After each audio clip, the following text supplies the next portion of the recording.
Good morning friends. आज हम test series के 8वें मॉडल पेपर को सॉल्व करेंगे। तो चलिए टाइम ना बर्बाद करके सॉल्व करना स्टार्ट करते हैं। दोस्तों, पहला क्वेश्चन है, विच of the following is highest peak of the eastern Ghats. निम्न में से पूर्वी घाट की सबसे ऊंची चोटी कौन सी है। तो दोस्तों, जो पूर्वी घाट है ये आंध्र प्रदेश में स्थित पूर्वी घाट का जो सबसे ऊंची चोटी है दोस्तों, वो है अरमाकोंडा और इसकी ऊंचाई लगभग 1680 मीटर है। तो दोस्तों जो है अरमाकोंडा इसमें सही जवाब होगा। जो दूसरा इसके बाद सेकंड नंबर पर शिखर आता है वो है देवड़ी मुंडा और इसकी जो है ऊंचाई 1598 मीटर है। Next question, which of the following indirect taxes is charge by central government. केंद्र सरकार इसमें से कौन सा अप्रत्यक्ष कर लगाती है। तो दोस्तों जो है इसका सही जवाब होगा सर्विस टैक्स। सर्विस टैक्स दोस्तों एक ऐसा कर है जो कि जिसका मौद्रिक भार दूसरों पर डाला जाता है, अर्थात कर को सीधे जनता से नहीं लिया जाता है। इस कर में सेवा कर, केंद्रीय उत्पाद शुल्क, सीमा शुल्क आदि को शामिल किया जाता है। दोस्तों next question, who was Congress president of the Congress session held in Kolkata in year 1906। 1906 में जो कलकत्ता में आयोजित कांग्रेस का अधिवेशन था उसका अध्यक्ष कौन था। तो दोस्तों जो है इसके अध्यक्ष थे Dadabhai Naoroji. Next question, which of the following is not a characteristic of black soil. इसमें से कौन सा है जो कि काली मिट्टी की विशेषता नहीं है। दोस्तों सबसे पहला ऑप्शन है कि best for cotton cultivation. Cotton की कल्टीवेशन मतलब काटन की खेती करने के लिए अच्छी होती है। दूसरा है कम जल धारण क्षमता, लो वाटर रिटेनिंग कैपेसिटी। तीसरा है रिच इन आयरन, आयरन की प्रचुरता होती है। चौथा जो है टेक्सचर इज क्लेई, ये चिकनी मिट्टी बनाती है। तो दोस्तों इसमें चिकनी मिट्टी तो बनाती है, आयरन इसमें बहुत ज़्यादा होता है, कॉटन का कल्टीवेशन भी इसमें बहुत अच्छा होता है। लेकिन ये जो लो वाटर रिटेनिंग कैपेसिटी लिखा हुआ है ये गलत है, क्योंकि इस सॉइल का वाटर रिटेनिंग कैपेसिटी बहुत ही अच्छा होता है। तो दोस्तों बी जो है इसमें करेक्ट ऑप्शन होगा। Next question, in which state Similipal biosphere reserve located. Similipal राष्ट्रीय अभयारण्य किस राज्य में स्थित है। तो दोस्तों ये जो सिमिलीपाल का अभयारण्य है ये दोस्तों जो है उड़ीसा में स्थित है। Next question, what is the tag line for Punjab national bank. Punjab national bank का टैग लाइन क्या है। तो दोस्तों पंजाब नेशनल बैंक का टैग लाइन है the name you bank upon. Next question, on which date NITI Aayog replace the planning commission.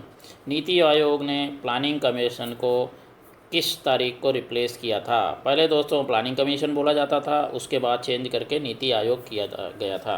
तो दोस्तों ये तारीख है 1 जनवरी 1915। नीति आयोग जो national institute for transforming India, इसका फुल फॉर्म होता है दोस्तों, ये जवाहरलाल नेहरू के युग में शुरू हुई योजना का प्रतिस्थापन है। जो प्लानिंग कमीशन था ये संस्थान भारत के थिंक टैंक के रूप में सेवाएं प्रदान करेगा। इसकी स्थापना 1 जनवरी 2015 को की गई थी। Next question, which Mughal emperor was called as Darvesh और ए जिंदा फ़कीर। ऐसा कौन सा मुगल शासक है जिसको दरवेश या जिंदा फ़कीर के नाम से पुकारा जाता था। दोस्तों इसका आंसर है Aurangzeb. Next question, Rajghat is the memorial of. Rajghat जो है किसका मेमोरियल है। तो दोस्तों जो है राजघाट जो है वो महात्मा गांधी का मेमोरियल है। Next question, which among the following is the largest among the 4 ancient civilizations. जो पुरानी जो हमारी सभ्यताएं हैं, 4 पुरानी सभ्यताएं जो दी हुई हैं इसमें, उसमें से सबसे बड़ी सभ्यता कौन सी है। दोस्तों पहला ऑप्शन है मेसोपोटामिया, ये भी काफ़ी बड़ा था। चाइना की सभ्यता, इजिप्ट की सभ्यता, मिस्र की सभ्यता, उसके बाद Indus valley civilisation.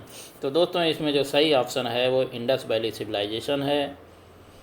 Indus valley civilization बाकी सबसे काफ़ी बड़ा था।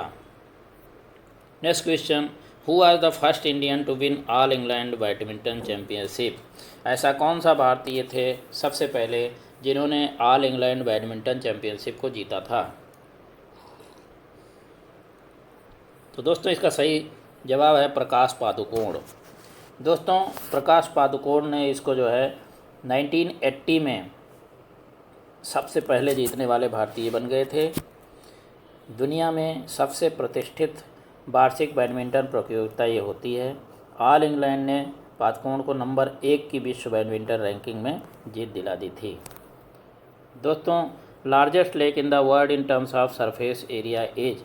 दोस्तों सतही क्षेत्र की दृष्टि से दुनिया की सबसे बड़ी झील कौन सी है? तो दोस्तों इसका सही जवाब है कैस्पियन सी, जो कैस्पियन सागर बोला जाता है। ये जो है सतह के हिसाब से अगर नापा जाए तो ये सबसे बड़ी झील है। Next question, which article of Indian constitution states that law declared by supreme court is to be binding on all courts within the territory of India. दोस्तों जो है ये ऐसी कौन सी आर्टिकल है हमारे संविधान की जो ये कहती है कि जो भी हमारे सर्वोच्च न्यायालय सुप्रीम कोर्ट ने कोई भी अगर कानून पारित कर दिया तो उसको जो है सभी को मानना है। तो दोस्तों ये है article number 141। Next question, who is the writer of black beauty? Black beauty पुस्तक के लेखक कौन हैं? तो दोस्तों जो है इसके लेखक हैं Anna Sewell. Next question, which famous monument is called palace of winds? ऐसा कौन सा फेमस मोनूमेंट है, ऐसा कौन सा प्रसिद्ध स्मारक है जिसको पैलेस ऑफ विंड्स कहा जाता है? तो दोस्तों नाम से ही पता है हवा महल। हवा महल दोस्तों ये भारत के जयपुर शहर में स्थित है। ये महल गुलाबी बलुआ पत्थरों से बना हुआ है। इसका निर्माण 1799 ईस्वी में महाराजा सवाई प्रताप सिंह ने करवाया था। इसमें कुल 5 मंजिलें हैं दोस्तों। Next question, which plant among the following is lower most plant of plant kingdom? दोस्तों प्लांट किंगडम का ये कौन सा ऐसा पौधा है जो सबसे जो है निम्न जो है जाति का है? तो दोस्तों इसका सही जवाब है थैलोफाइटा। थैलोफाइटा के अंतर्गत कवक, शैवाल और लाइकेन आते हैं। इन्हें असंगत जीवों का समूह माना जाता है दोस्तों। नेक्स्ट क्वेश्चन है, due to which reason clouds float in air? दोस्तों जो है हवा में जो क्लाउड्स फ्लोट करते रहते हैं, तैरते रहते हैं, वो किस वजह से होते हैं? तो दोस्तों इसका सही जवाब है लो डेंसिटी। इनकी डेंसिटी बहुत ही कम होती है, इसी वजह से ये फ्लोट करते रहते हैं। Next question, talonite is a combination of cobalt and. Talonite जो है वो कोबाल्ट और दूसरे कौन से मेटल का संयोजक है? तो दोस्तों इसका सही जवाब है क्रोमियम। क्रोमियम के साथ मिल करके जो है ये टेलोनाइट बनता है। Next question, which among following molecules has least number of atoms? ऐसा कौन सा मॉलिक्यूल है इसमें जो सबसे जो है कम नंबर ऑफ एटम्स है? तो दोस्तों इसका सही जवाब है हाइड्रोक्लोरिक एसिड। हाइड्रोक्लोरिक एसिड में ओनली 2 ही एटम होते हैं, बाकी सब में 2 से ज़्यादा एटम हैं। Next question, to make an image the camera uses. कोई भी इमेज बनाने के लिए कैमरा क्या इस्तेमाल करता है? तो दोस्तों जो है इसमें क्या है कि हम कन्वेक्स लेंस का इस्तेमाल करते हैं। तो कन्वेक्स में दोस्तों जो है इसलिए इस्तेमाल किया जाता है क्योंकि इसका प्रतिबिंब जो होता है, इमेज जो होती है वो रियल होती है, वास्तविक, छोटा होता है और ये जो है अपोजिट मतलब उल्टा बनता है। तो इसीलिए हम जब देखते हैं तो वो उल्टा हमें सीधा दिखाई पड़ता है। Next question, what is the full form of CNG? CNG का फुल फॉर्म क्या है? तो दोस्तों सीएनजी का फुल फॉर्म है compressed natural gas. Next question, the result of vitamin D deficiency is. Vitamin D की डिफिशियंसी की वजह से क्या होता है? तो दोस्तों इससे रिकेट्स नामक बीमारी हो जाती है, हमारी हड्डियाँ कमज़ोर हो जाती हैं और पैर वगैरह बिल्कुल पतले होते हैं पैर या हाथ। Next question, which among following is correct for sound? इनमें से ऐसा कौन सा है जो साउंड के लिए सही है? पहला ऑप्शन है sound can't travel in vacuum, दूसरा ऑप्शन है can't travel in gas medium, can't travel in solid medium और नन ऑफ द अबव। तो दोस्तों साउंड गैस मीडियम में भी अच्छी तरह से ट्रेवल, क्योंकि ऊपर हवा में जो है गैसें ही होती हैं और ट्रेवल कर रहा है एक जगह दूसरी जगह सुनाई पड़ता है। सॉलिड मीडियम में ये बहुत ही फास्ट चलता है। और दोस्तों जो है जो वैक्यूम है, जहाँ तक वैक्यूम की बात है कि वैक्यूम अगर हो तो उसके अंदर साउंड बिल्कुल ट्रेवल नहीं करता है। तो दोस्तों ए जो है करेक्ट ऑप्शन है। Next question, the size of particle reduces mainly by which liquid energy. ऐसी कौन सी लिक्विड एनर्जी है जिसकी वजह से जो है मॉलिक्यूल का साइज जो है छोटा होता जाता है। तो दोस्तों जो है ये जो लिक्विड एनर्जी है, ये दोस्तों जो है इसको बोलते हैं कंबैट एंड कंसेशन। समाघात और सन्निकर्षण की जो एक्टिविटी होती है उसकी वजह से जो है ये पार्टिकल जो है छोटा होता जाता है। Next question, dash creates climate change and global warming. इसमें से कौन सा ऐसा है गैस जो कि क्लाइमेट चेंज और ग्लोबल वार्मिंग के लिए जवाबदार है। तो दोस्तों इसमें carbon dioxide option number D है, वही जो है ग्लोबल वार्मिंग की वजह बनता है। Next question, whose main side effect is the inflammation of peripheral nervous system. तो जो हमारा परिधीय तंत्रिका शोध है उसका मुख्य दुष्प्रभाव क्या है। तो दोस्तों जो है इसका सही जवाब है आइसोनियाजिड। आइसोनियाजिड है जो दोस्तों ये जो है इसका सही जवाब है, ये इसका जो है दुष्प्रभाव है। Next question, which vitamins are water solubles. ऐसे कौन से विटामिन हैं जो वाटर में सॉल्युबल हैं। तो दोस्तों इसमें विटामिन बी और विटामिन सी ये दो जो है वाटर सॉल्युबल होते हैं। बाकी सारे विटामिन दोस्तों ये ऑयल के अंदर सॉल्युबल होते हैं, फैट के अंदर। Next question, the absorption of light in ultraviolet region brings changes in. Light जो है वो यूवी क्षेत्र में जब पड़ती तो उसमें प्रभाव का अवशोषण किस में परिवर्तन लाता है।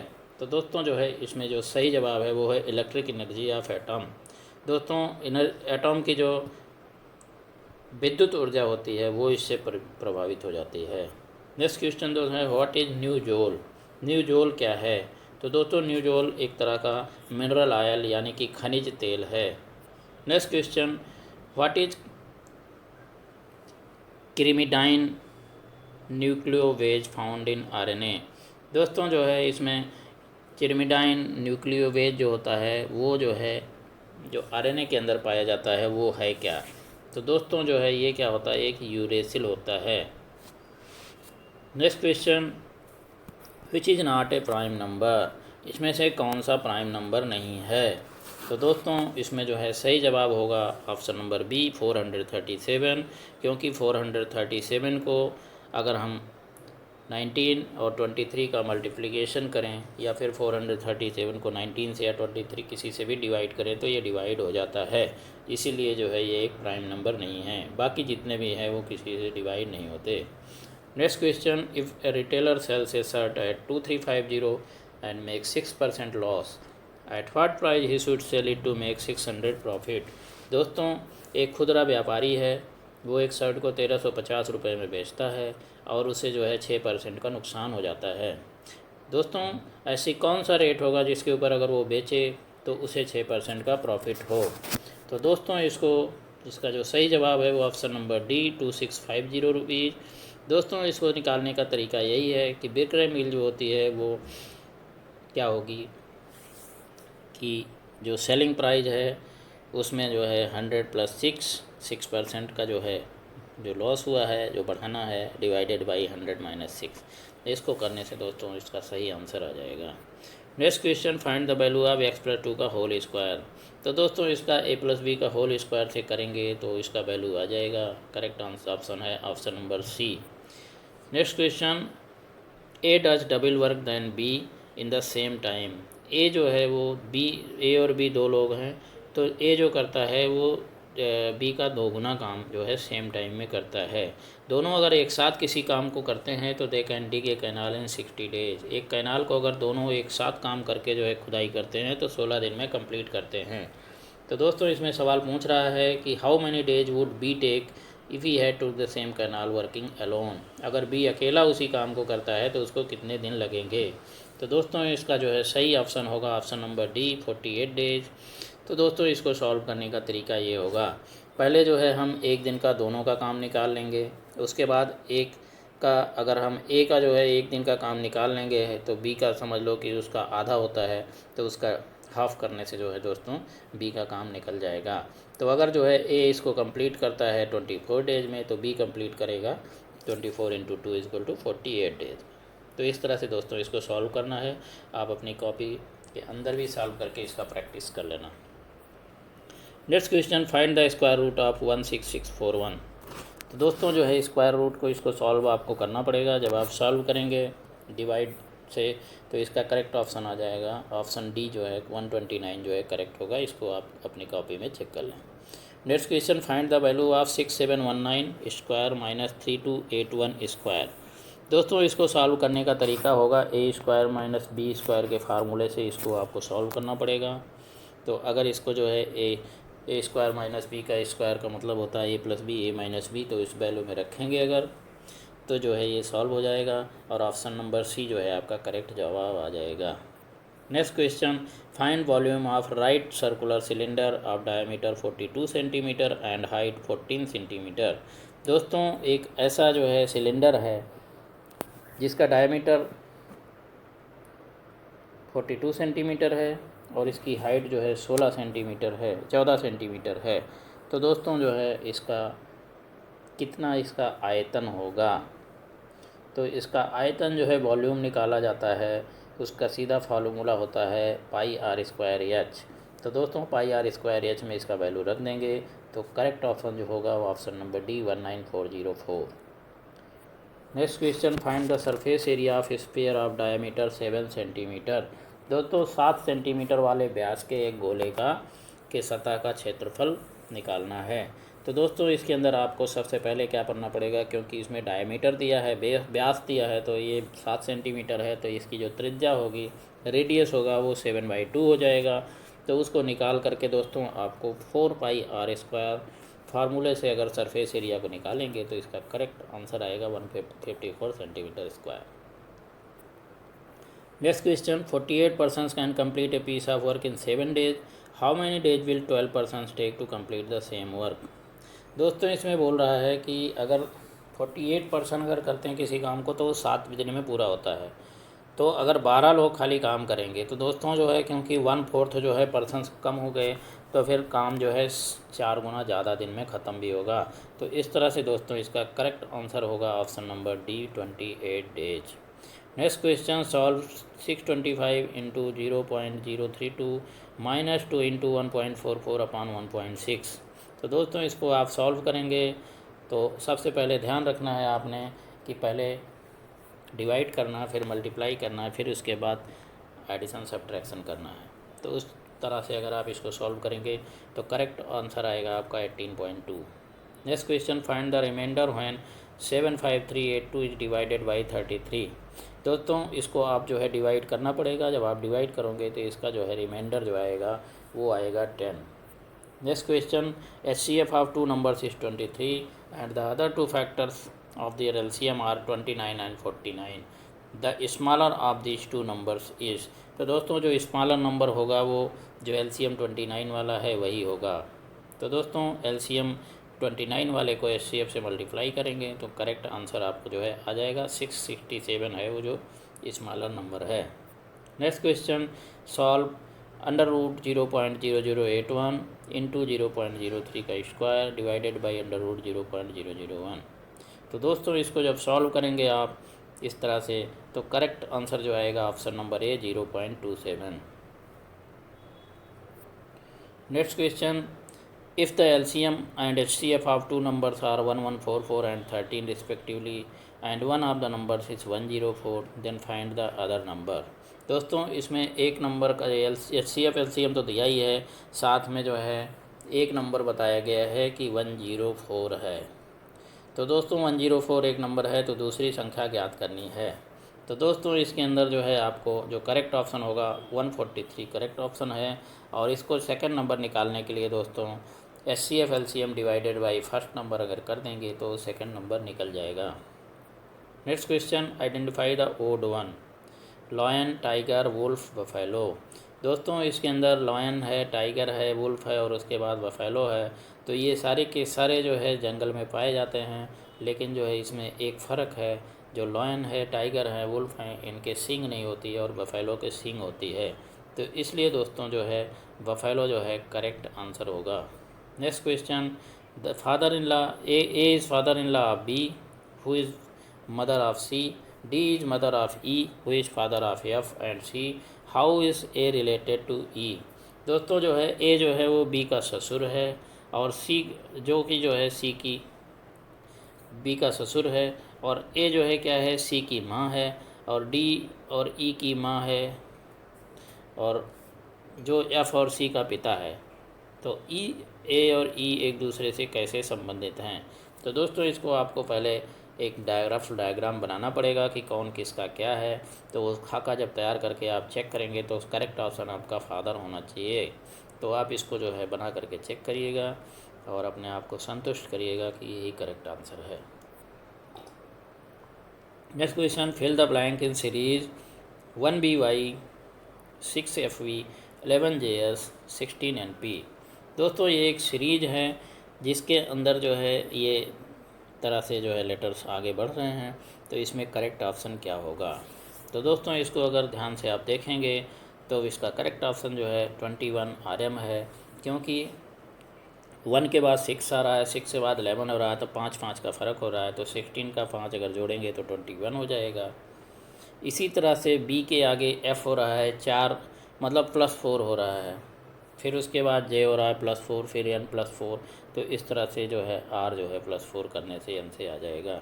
इसी तरह से वाई में से जो है 3 माइनस हो रहा है, वी आ रहा है, उसके बाद वी से 3 माइनस एस हो रहा है, एस से 3 माइनस पी हो रहा है, तो इसी तरह से 3 माइनस होकर के दोस्तों एम आ जाएगा। तो इस तरह से ये सॉल्व हो जाएगा। Next question, in a certain code language mystical is written as 1325 1920 93 112, how will dumbbell will be written that code language. दोस्तों इसको अगर आप ध्यान से देखेंगे तो हर एक लेटर अल्फ़ाबेटिकली जो है जिस पोजीशन पे आता है उसी हिसाब से, जैसे वाई का देखो इसमें जो है, तो उसी हिसाब से इसके अंदर इन्होंने क्या किया है कि हर एक का जो है वैल्यू रखा हुआ है। वाई का वैल्यू देखो 25 है, जेड जो है 26 होता है, तो उससे पहले आता है, एम का उसी तरह से 13 होता है। तो आपको इसी तरह से इन लेटर्स का क्या पोजीशन है उसको रख करके अगर आप निकालेंगे तो आपको करेक्ट आंसर आ जाएगा। तो ऑप्शन डी जो है करेक्ट आंसर है। Next question, in a certain code language table is written as SYYHZ, how will chair be written in that code language.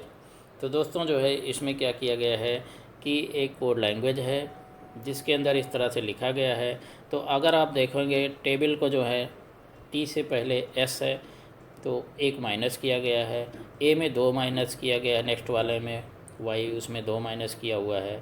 तो उसके बाद बी में से जो है 3 माइनस किया है, एल में से 4 माइनस किया, ई में से 5 माइनस किया है।